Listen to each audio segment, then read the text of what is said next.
Hello, and how are you this lovely Thursday evening? Today, what am I showing them? The catnip toy. Oh, well today, today's actually been laundry day, largely, for both Yvonne and I, but separately. But there was basically just a lot of sitting around and waiting for stuff to be done. But there are two pretty interesting things, I guess, that three actually, now that I think about it. First, Yvonne bought a catnip toy for her cat. And for those of you unaware, not every cat actually reacts to catnip. A lot of them just don't necessarily get affected by whatever oils are in it that cause some cats to totally trip out. Nugget does feel it. And even in the subsection of cats who are affected by catnip, there are two main reactions to it. There are, I'm just gonna chill and be nice and smooth, basically like a depressant. And then there are, Nugget. send the cat into turbo mode. So, Like, she's been more guess which one Yvonne got? She's been more of a cat in the last, 15 minutes than she's been before. Yeah, so, you just saw that. And the other point that I'm gonna bring up now, I'll bring up the other point later.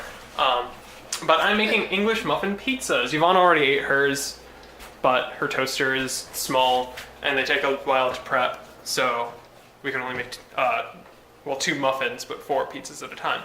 And that actually kind of brings me to an interesting conversation topic. We discussed a while ago that we grew up in completely different states and completely different communities, but we both had English muffin pizzas growing up. And not everyone has. And not everyone has. It's not like a common, super widespread thing. And so I'm just kind of left to wonder, how many people actually grew up with them?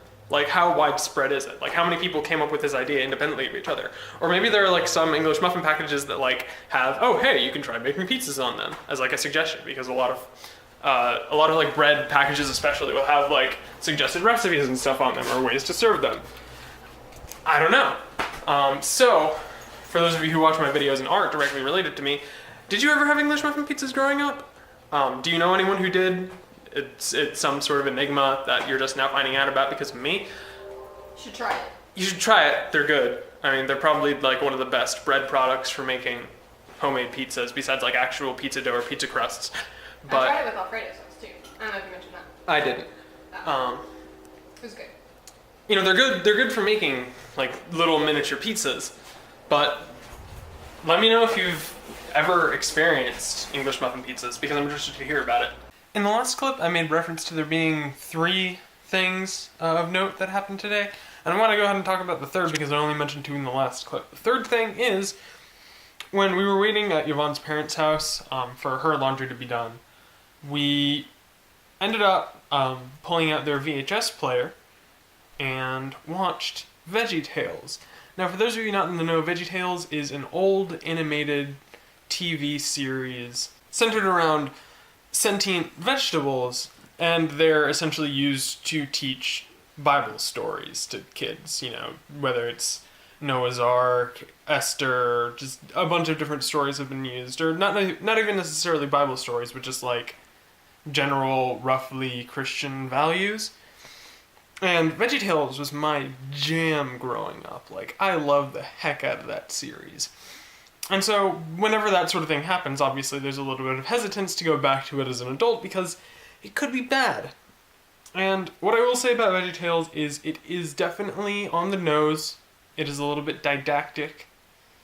But that kind of comes with the territory of being a kids' show, but as far as writing and even animation are concerned, it actually held up pretty well. I mean, the animation was kind of a little bit awkward and floaty, but they were fortunate enough to have the idea to animate vegetables rather than people, so all of the awkwardness and floatiness actually kind of lended to it in a sense. It was wackier, it was sillier, and the dialogue, well, like I said, a little bit on the nose and preachy about, the morals and lessons it was trying to teach.